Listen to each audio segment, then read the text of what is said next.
खेसारी आपके स्वाभिमान है, खेसारी आपकी ललक है। अरे बाप रे बाप, इस सब का होता तिवारी का। देखो विनोद, हम बताए थे पहले ही, ठीक है, कि अपनी सरकार के पास तो 5 या 6 लाख की भीड़ होगा, ठीक है। बताओ ससुर, सब सब क्या देखने को मिल रहे हैं रे। हाँ तो विनोद नमस्ते, तो का हाल बा। अब देखो विनोद, बात ऐसा बा कि अपन सरकार जो शो कैले बड़न कल, ठीक बा, पवन भैया के साथे, तो गर्मी आज छूटने लगा रे। ए बाबू पानी लेके आओ रे। अपनी सरकार के भीड़ देखे तो एकदम बुझात है कि पसीना पुसीना होगनी। हाँ हाँ जगदेव, मैंने बताओ, सरकार कभी ना सोचले रही। बाप रे बाप, बहुत गर्मी बा सरकार में, ठीक बा। पानी लेके आओ विनोद, जल्दी पानी लेके आओ तो। हाँ तो देखो विनोद, बात ऐसा बा कि अपने सरकार के मतलब बाबू देख रहे हो भीड़ सब। कभी हम जिंदगी में भीड़ ऐसा ना देखले रही, ठीक बा। हाँ जगदेव, कभी भीड़ ना देखले रही भाई, मतलब अपने सरकार के। बाप रे बाप, देखो विनोद, अब की बार हमको कह देते नहीं, ठीक बा, कैसी अपन सरकार नहीं बनी हन सरकार, ठीक। विनोद लिख के ले लो हमसे। तो विनोद, पवन भैया की जीत तो एकदम पक्का बा विनोद, ठीक बा। हाँ ये बताओ खाते हैं विनोद, एकदम पक्का बा, पक्का बा, जीत एकदम निश्चिंत बा। कैसे अपन सरकार बाबू जो ना के बात बोल दिल बड़न, बहुत गर्मी लगा था, ठीक बा। सरकार के देख के हाथ ना भीड़, बहुत भीड़ बा, तो ऐसे सपोर्ट बने रहे अपना खेसारी भैया के। तो देखो बात ऐसा बा कि उपेंद्र कुशवाहा के तो भाई रे एकदम बोरिया बिस्तर बांध के कह दो टाटा बाय बाय, ठीक बा।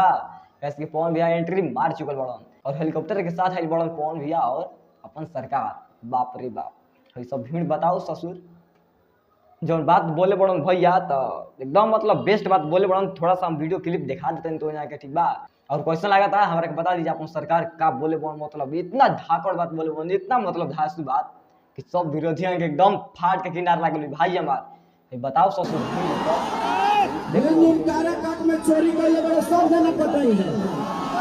कम से कम विनोद 5 या 6 लाख के आदमी के अपनी सरकार के देखे खातिर।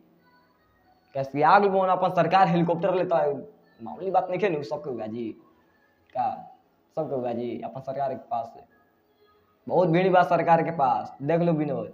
और भैया के थोड़ा सा हम क्लिप दिखावत है, देख लीजिए का बोले बड़न, ठीक बा। जो गरीबी जो व्यवस्था बा ओकरे के सुधारे खातिर भी हमनी के फील्ड में आवे मजबूरी हो गई।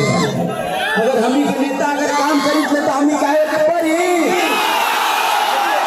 आज जिंदगी में। हो विनोद भैया सच बात बोले बड़न, ठीक बा। वोट पाकर दियाई तो पवन सिंह के दियाई, हम तो वो क्षेत्र से नहीं की, लेकिन भाई जे क्षेत्र बा, जे वीडियो देख रहा बा हमार, ठीक बा, पवन भैया के फुल सपोर्ट करी जा कि पवन भैया एकदम जीत जा, विकास करस। कैसे का अपन सरकार जो बात बोले वो कि भैया के जितावे के बा। बाबू देखो बात ऐसा बा कि अपन सरकार के देख के क्षमा बनावल जाई, बाबू बताओ यही कोशिश से काटल जा दोनों भाई मिलके।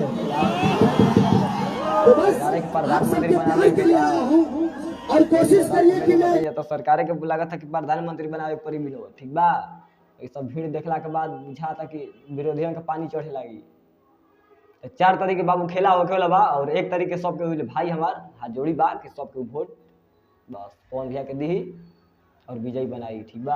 हाँ पवन भैया के सपोर्ट कर जा भाई हमार, फुल सपोर्ट एकदम एकदम भाई, फुल विश्वास बा कि तो एकदम सपोर्ट करवा जा और पवन भैया जीत जियन। और सरकार के देखला के बाद बाप रे बाप, बुझाता कि एकदम धरती पर खाली इनकरे राज चलियो, ठीक बा। तो बाकी चलता भाई, मिले फिर अगला वीडियो में। फिर पटना में शो होके वाला अपने सरकार के बात बोले वो, ठीक बा। और वो जो वाला वीडियो दिखाई बहुत जल्दी, ठीक बा। चलता नहीं भाई, पाला की नमस्ते।